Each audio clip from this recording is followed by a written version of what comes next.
दर्शकवृन्द, समुद्रको तटमा आज दोस्रो भाग लिएर म उपस्थित भएको छु। कृपया आज पनि संयोगवश यहाँ विभिन्न सामुद्रिक जहाजहरू कुदिराखेको तपाईँले देखिरहनु भएको छ। यो टन्टालापुर घाम लागेको अवस्थामा समुद्रको यो चिसो हावा खाँदै यतिखेर म यहाँ टहलिन आएको छु। ठिक्क मेरो अगाडितर्फ एउटा सेतो कलरको पानी जहाज मतर्फ आइरहेको छ। यहाँ चाहिँ अत्यन्तै रमाइलो वातावरण छ। विभिन्न समयमा म यहाँ फुर्सदको समयमा टहलिनका लागि आउने गर्दछु र तपाईँ पनि यो पानी जहाजको तीव्रतालाई निहाल्नुहोस् र तपाईँलाई मनमा लागेको अनुभूति कस्तो छ कृपया कमेन्ट पनि गर्न नभुल्नुहोला। देखिरहनु भएको छ तपाईँले यतिखेर यो अगाडिपट्टि एउटा जङ्गल छ जुन चाहिँ समुद्रको बिचमा छ। यो समुद्र आँखाले नभ्याउने खालको छ। यो टापु, यो जङ्गल समुद्रको बिच भागमा कसरी भयो होला, म पक्कै पनि यो स्थानलाई हेरेर छक्क परे। मेरा मनमा विभिन्न खालका प्रश्नहरू उब्जिए। तपाईँहरूलाई पनि पक्कै त्यस्तै भइ नै राखेको होला। समुद्रको यो जुन किनारामा एउटा पानी जहाज तीव्र गतिमा आइरहेको थियो, तर यतिखेर यसले गति चाहिँ सुस्त बनाएको छ। यो सायद अब कतै साइड लाउन खोजेको जस्तो लाग्छ मलाई। पानीको छाल यति धेरै माथिसम्म आएको छ। समुद्रको जुन पानीको छाल, यो ठुलो समुद्र हो, आँखाले नभ्याउने समुद्र छ। त डाँडा पाखा है धेरै परसम्म छ।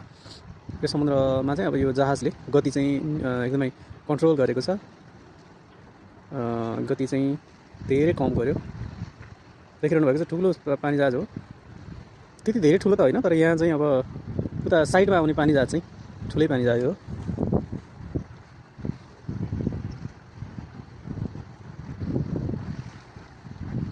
अब यसले पार्किङ गर्नको लागि, साइड लाउनको लागि मोडेको अवस्था छ। कति मजाले मोडेको छ हेर्नुहोस् त। यहाँ अहिले पार्किङ गर्छ। प्यासेन्जरहरू टन्नै छन् यो पानी जहाजमा। यस्तो मजाले साइड लायो हेर्नुहोस् त।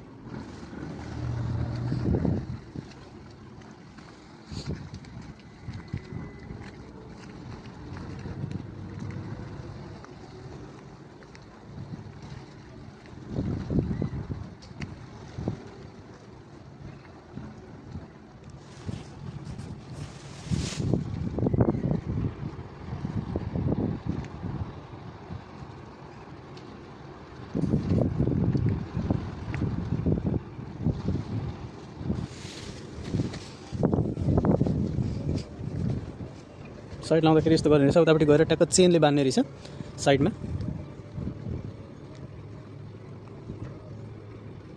चेनले बानेर चाहिँ कन्ट्रोल गर्ने रहेछ।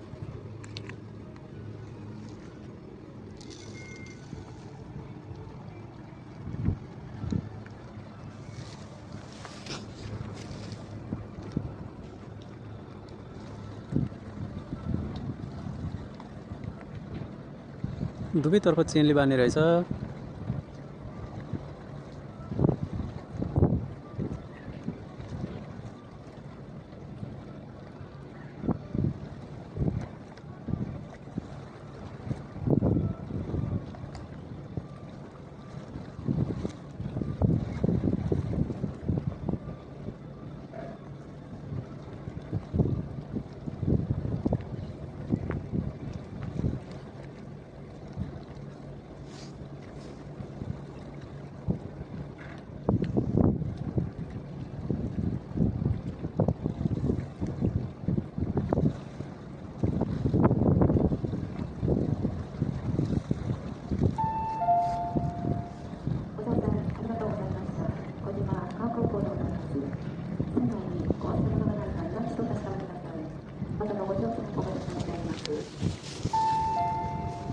यहाँ चाहिँ अनाउन्स गर्यो टक्क पानी जहाज ल्यान्ड भएपछि।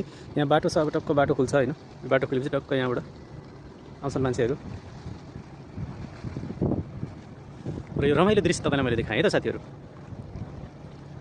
यो दृश्य हेरेर तपाईँलाई कस्तो अनुभूति भयो कृपया कमेन्ट गर्नुहोला अनि यो भिडियोलाई सेयर गर्नुहोला। साथै मेरो च्यानललाई सब्सक्राइब पनि गर्न नभुल्नुहोला। भन्दै अर्को भिडियोमा उपस्थित हुने बाचा सहित आजलाई यो भिडियोबाट म जित बहादुर खड्का बिदा माग्न चाहन्छु। नमस्ते, तपाईँको दिन शुभ रहोस्।